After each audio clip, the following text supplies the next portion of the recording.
Marcus Wright stood just outside the Patent Trial and Appeal Board's hearing room, heart pounding against his chest like a high-speed turbine. In his crisp navy blazer, he looked every bit the aerospace engineer he was, except for the flecks of sawdust still clinging to his shoes from his California workshop. His prototype drone had spent its last days under bright halogen lamps in that shop. A sleek carbon fiber airframe, 4 counter-rotating rotors, and an infrared camera uniquely calibrated to detect hotspots through thick smoke. Tonight, every ounce of that months-long labor would hinge on convincing 3 white patent examiners to grant him utility and novelty. Inside, the paneled walls glowed under recessed lighting. A long oval table sat at the room's center. Behind it, examiners Holt, Sinclair, and Monroe, each in tailored suits, flipped through Marcus's patent application binder. He stepped forward as Examiner Holt looked up, steel-rimmed glasses low on the bridge of his nose. "Mr. Wright," Holt began, voice cool and controlled, "we've reviewed your claims 1 through 32. Your design is interesting, but frankly resembles existing quadcopter platforms. And your water drop deployment mechanism lacks demonstrated utility at scale." He tapped a page in Marcus's own field test report.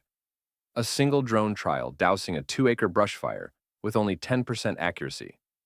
"We see no evidence this will outperform ground crews or air tankers." Marcus inhaled, steadying himself. "With respect, Examiner, those initial tests were under uncontrolled wind gusts of 20 miles per hour. My final design uses micro-vortex stabilizers at rotor tips to maintain hover within 2 meters, even in 35 miles per hour winds. I've included lab results showing a 94% drop placement accuracy over 10 consecutive runs." Sinclair, the examiner on his right and the one with the crispest tie, shook his head. "Lab results don't translate to real wildfires. You're asking us to grant an unlimited, broad patent without field-proven data on live blazes.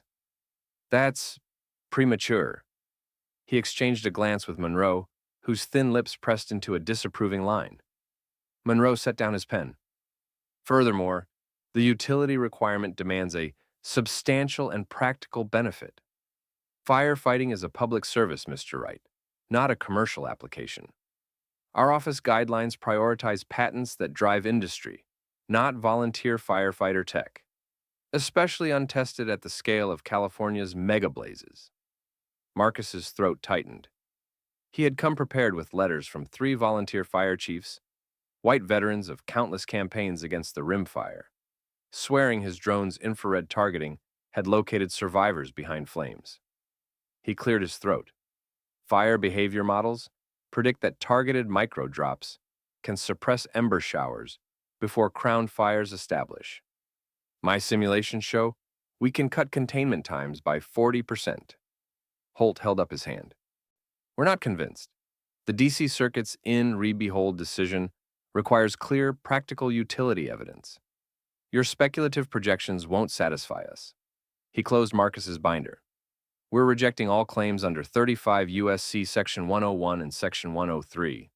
Feel free to refile with more data." The gavel's rap echoed like a bell toll. Marcus's vision blurred as the examiners rose. He nodded, voice tight. "Understood." Outside the room, the hallway lights were harsh, fluorescent, and unforgiving. He clutched his binder to his chest, sawdust scattering at his feet, and exhaled. They had shut him down, written off his invention as hobby tech. But as he stepped into the cool night air, Marcus's jaw set.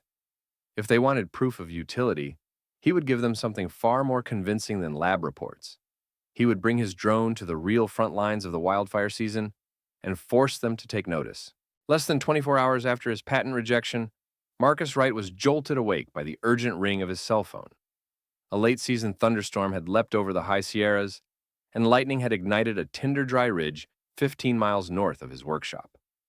By dawn, the National Forest Service dispatch was reporting a full-blown wildfire racing downhill at 20 miles per hour, outpacing every ground crew. Marcus swallowed his coffee hard, hearing in his mind the echo of Examiner Sinclair's words. Untested at scale. Now, untested was exactly what he needed to prove wrong. He drove north in his pickup. clouds of smoke trailing behind him like a living thing. By the time he reached the smoldering mountain road, the sky had turned an angry orange, and ash drifted through the pines like snow. Firefighters in yellow Nomex suits leaned against their engines, eyes hollow with exhaustion. Late-model air tankers circled overhead, dumping plumes of fire-retardant slurry that barely slowed the blaze's voracious appetite. Marcus ignored the glares from the white Forest Service officers who blocked his path. He handed them his volunteer pilot waiver and a video of last night's lab tests, but they waved him aside. "We need proof that thing works, not promises," barked a lean captain with ash-caked cheeks. Undeterred, Marcus set up his charging station on a flatbed trailer, borrowed from a sympathetic volunteer crew, a white retired firefighter named Tom, who had once tested prototypes for Lockheed. He unpacked 2 drones, each loaded with 20-liter tanks of pressurized water and equipped with Marcus's custom infrared sensor. The first drone's rotors whirred to life as he calibrated the targeting array. A grid of 16 thermal zones mapped to pockets of the fire's hottest spots. He felt his prosthetic leg's carbon fiber strut vibrate under the trailer's creaking floorboards, a familiar hum of anticipation. As the drones climbed into the smoky sky, Marcus monitored their feed on a rugged tablet. The infrared overlay glowed a sickly yellow where the fire's heat peaked, then blinked to green when the drone's micro-droplet nozzles released a fine mist of retardant directly onto ember beds. The difference was immediate. A section of brush that had roared moments before fell silent, steam rising as metal barrels of combustibles hissed. Down below, Tom waved him forward. "We need that on the ridge next," he shouted. Mounting a quad march up a blackened trail, Marcus guided the second drone beyond the reach of fire trucks. The heat was blistering. He could smell scorched earth and burning resin on the wind. Yet, on his tablet, the drone's sensors locked onto 3 isolated hotspots, pockets of unburned fuel ready to flare. He tapped deploy and watched as the drone's payload shattered into vapor, suppressing the embers and halting the fire's march toward an endangered campsite. A cheer rose from the command post. White smoke jumpers raised their axes in salute. By midday, word had spread through the Forest Service radio nets. Prototype drone operation confirmed at Ridgeline. Firebreak established. Stallion White engineers from CAL FIRE hurried to Marcus's base, peppering him with questions about pump pressure and flight endurance. One grabbed his binder and said, "We need those patent specs now." Marcus met their eyes calmly. They had seen the drone's utility in the crucible of real wildfire. As he launched a third sortie into a fresh blaze pocket, he allowed himself a small, triumphant smile. The Sierra had tested his invention at scale, and his invention had held. Now, armed with irrefutable proof, Marcus knew he would return to the USPTO not as a hopeful applicant, but as a wildfire fighting pioneer they could no longer dismiss. Before sunrise the next morning, Marcus slipped past the chain-link gate at the Forest Service staging area with his custom trailer hitched to his pickup. The official firebreak line lay 2 miles uphill, where bulldozers and crews labored under an ashen sky. Marcus ignored the white uniformed officers pacing by the water tankers and set to work assembling his second prototype. He filled its twin 20-liter tanks with a specialized retardant blend, his own formula of colloidal silica and gel additive, then calibrated the drone's GPS to the coordinates of a rapidly advancing hotspot. By 6:15 a.m., the first drone lifted silently above the pine canopy, its carbon fiber frame cutting through smoke like a spear. Below, the fire roared through dry underbrush, flames licking 6 feet high against blackened trunks. Ground crews hurled themselves against the inferno, but embers skittered across the gap, faster than hose lines could follow. Marcus squatted beside his tablet, monitoring real-time thermal feeds. At 6 hours, 18 minutes, the drone's infrared overlay pulsed bright yellow, a cluster of ember beds forming along a remote ridge where tankers couldn't reach. He tapped disperse and watched the drone's 8 micronozzles spray a fine, pressurized mist. Within seconds, the flames sputtered and collapsed, the air erupting in a hiss of steam and the sweet tang of cooled resin. Marcus grabbed his radio and called the incident commander. Drone deployed on hotspot 3. Retard ineffective. Area secured. Without waiting for permission, he launched the second drone toward a separate flare-up near an abandoned cabin. The wind gusted unpredictably, but his micro-vortex stabilizers held each rotor tip steady, the drone shifting imperceptibly to maintain alignment as it released its payload. When the mist hit the flames, the fire shuddered, then died, leaving only smoldering roots. White smoke jumpers, watching from a safe distance, broke into applause, their fatigue-etched faces lighting with disbelief. One veteran firefighter hollered up to Marcus, "Where'd you get that tech?" By mid-morning, the news rippled through the incident camp. 2 unauthorized drone sorties had halted what would have been hundreds of acres lost. CAL FIRE officers stormed Marcus's trailer, scanning his test logs and flight records on his tablet. As they confirmed each successful deployment, their initial scowls gave way to respectful nods. Marcus watched the glow of acceptance replace skepticism on their faces and realized his rogue trial had done more than save acres of forest. It had delivered the practical, field-scale proof the USPTO demanded. With 3 untouched sorties still recorded, he prepared to head back to Washington, armed with irrefutable evidence he would present to the patent board. Proof that his invention wasn't mere theory, but the future of wildfire defense. That afternoon, as Marcus Wright broke camp and packed away his charging trailer under a pale blue sky, volunteer firefighter Clara Jennings, a white veteran who had partnered with him in the field, pulled Marcus aside, her phone trembling in her hand. "You've got to see this," she urged, swiping through the live feed from her helmet camera. On the screen, Marcus's second drone sortie rose into view against a backdrop of rolling embers and collapsing smoke plumes. As it hovered over the burning ridge, water droplet particles glinted in the sunlight before cascading down in a perfect arc, extinguishing the flames at their root. Clara tapped Share on the Go Anywhere livestream app, and within seconds, the footage began circulating on social media under the hashtag number Drone Firefighter. The first reactions were stunned emojis and urgent captions. "Watch this. Game changer." But within minutes, the video splintered across platforms. Facebook friends posted it in wildfire watch groups, Twitter feeds exploded with retweets from environmental nonprofits, and Instagram stories tagged local news outlets. A prominent White Fox News correspondent even embedded the clip mid-broadcast, her voice cracking as she narrated, "You're seeing it here first. A single drone extinguishing what would have been a 20-acre blaze." Back at Marcus's workshop, his phone buzzed relentlessly. He watched in amazement as view counts climbed. 10,000, 50,000, 100,000, and counting. Comments poured in, white firefighters expressing awe, community members demanding more deployments, and technology blogs dissecting every detail of his infrared targeting and micro-vortex stabilizers. An environmental reporter from the Los Angeles Times messaged, "Can we interview you tomorrow?" This is the future of firefighting.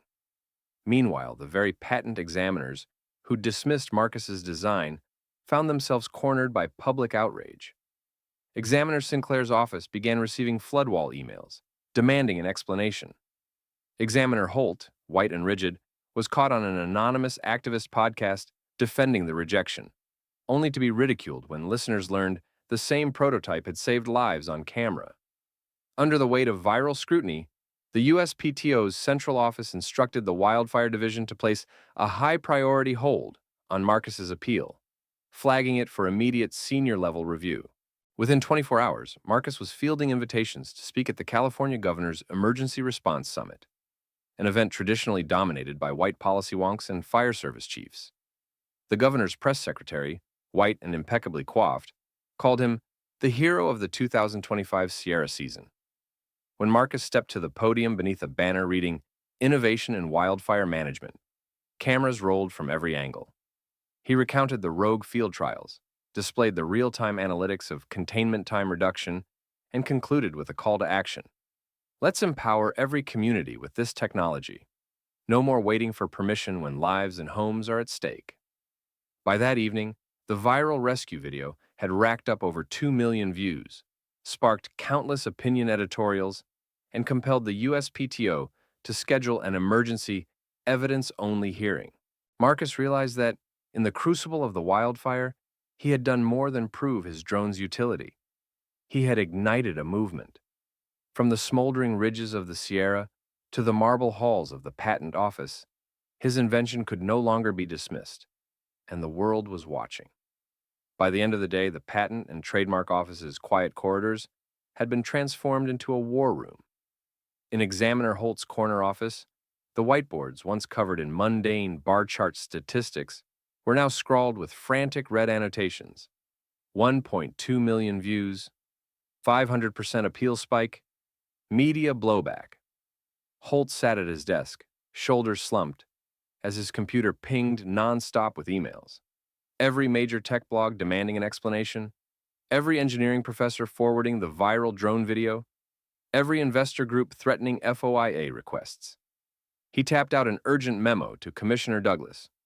Subject: Emergency appeal review required. The public response to Wright's field data is overwhelming. Our rejection on Section 101/Section 103 grounds is untenable given real-world efficacy. Request immediate stay on dismissal and elevated hearing. Meanwhile, across the hall, Examiner Sinclair paced before a massive map of California, the Sierra wildfire perimeter glittering in shades of orange and red. He'd just returned from a hastily convened conference call with Solicitor's Office counsel, who warned that if the Patent Board did not act swiftly to reconsider, the USPTO would face congressional subpoenas.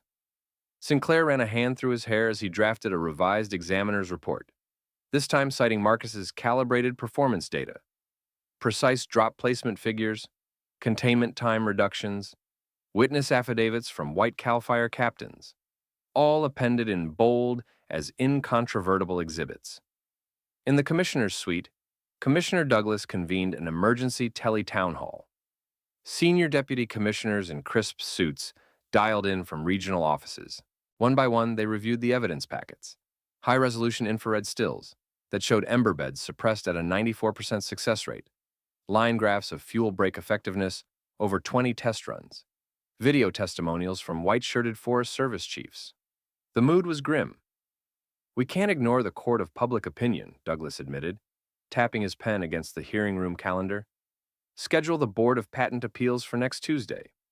We'll need external expert testimony, fire science, drone autonomy, climatology, and notify Wright's counsel that this will be an expedited proceeding." As word leaked to the press, the USPTO's press office, staffed by a handful of young white policy analysts, drafted a holding statement. They emphasized the integrity of the patent process while acknowledging the extraordinary circumstances presented by Wright's demonstrated field performance. Every major news outlet began running USPTO scrambles to reassess drone patent after wildfire rescue headlines, and the social media desk found itself trending under Larshar patent under fire. Back in his workshop, Marcus received the official notice, an expedited appeal hearing scheduled for next week, with his filing fee waived and all previous deadlines suspended. He gathered his binders, lab test logs, flight data CSVs, satellite overlays, live stream recordings, and prepared for the next round. As the Patent Office moved from dismissal to deliberation, Marcus felt the full weight of his victory settling in. His invention had passed the true test of utility, and now not even the highest walls of bureaucracy could keep it grounded. When Marcus Wright walked into the stately hearing room of the Patent Trial and Appeal Board, the warm spring sun shone through tall, arched windows onto rows of polished mahogany benches. Seated at the long conference table, flanked by his patent attorney and Clara Jenkins at his side, he faced a panel of 3 white administrative patent judges in dark robes and stern expressions. Behind them, USPO officials and a dozen onlookers, fire service chiefs, drone experts, and reporters, watched with intense curiosity. The hearing opened with Judge Reynolds, silver hair and glasses perched at the tip of his nose, reciting the docket. "Mr. Wright, we have reviewed your appeal under 35 U.S.C. Section 101 and Section 103. You may present your case." Marcus nodded, heart steady. He clicked a remote, and the projection screen flickered to life with side-by-side slides. On one side, a conventional air tanker, dropping retardant across 10 acres in minutes. On the other, his drone's precision drops, singling out ember beds mere feet apart. The containment time graph beneath them showed a 40% faster suppression rate for small hotspots. Judge Sinclair, the middle jurist, leaned forward. Your lab data is compelling, he admitted, but we require proof of sustained operation under wildfire conditions. Marcus opened a small case on the table and removed a remote-controlled scale model of his drone perched above a charcoal briquette ember bed. With a soft hum, the model hovered, then sprayed a calibrated mist that extinguished the embers instantly. The packed courtroom gasped. Behind him, Clara tapped her tablet, cueing a live video clip from the Sierra trials. 24 successful runs and 35-mile-per-hour winds, infrared feeds showing each suppressed hotspot. Judge Holt, the senior member, tapped her pen. Your remote demonstration is impressive, she said. But what of water capacity and recharge time? Marcus responded without hesitation. Our field logs show 10 sorties before battery swap, each delivering 20 liters with 8 seconds exact discharge. And a 6-minute rapid swap procedure we've refined with volunteer crews. He displayed time-stamped logs and drone telemetry, highlighting consistent flight times and payload accuracy within 2% across 50 real-world missions. As the questioning continued, Marcus deftly answered every procedural, technical, and legal challenge. He dismantled objections to utility by citing independent CAL FIRE reports from white service chiefs and military veterans who had authenticated the drone's performance under duress. When Judge Reynolds asked about anticipated infringement, Marcus explained licensing provisions and open-source flight software protections, winning a nod of approval. After 3 intense hours, the judges conferred privately. When they returned, Judge Holt's expression had softened. She announced, "We are satisfied that your invention meets the requirements for novelty, utility, and non-obviousness. We hereby reverse the rejection of claims 1 through 32 and direct issuance of your patent." A wave of applause broke out from the back of the room. Marcus exhaled, relief washing over him as he shook hands with his attorney.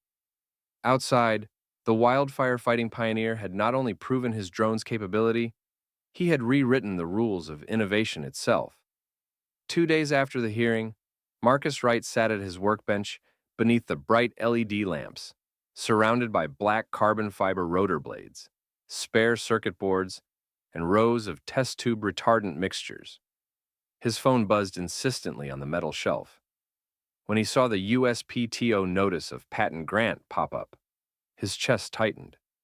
With trembling fingers, he opened the PDF U.S. patent number, 11,876,543, the full title reading, Autonomous Aerial System for Targeted Wildfire Suppression. The date stamp glowed in bold, May 12, 2025. He exhaled and pressed the document to his lab coat pocket, careful not to smudge the ink. Outside the window, the late spring sun sparkled across the drying pond where he had tested his prototype's water dispersal nozzles just weeks before. He could still hear Clara Jennings' voice in his ear. "You did it, Marcus. No one can deny you now." Within hours, congratulatory emails flooded in.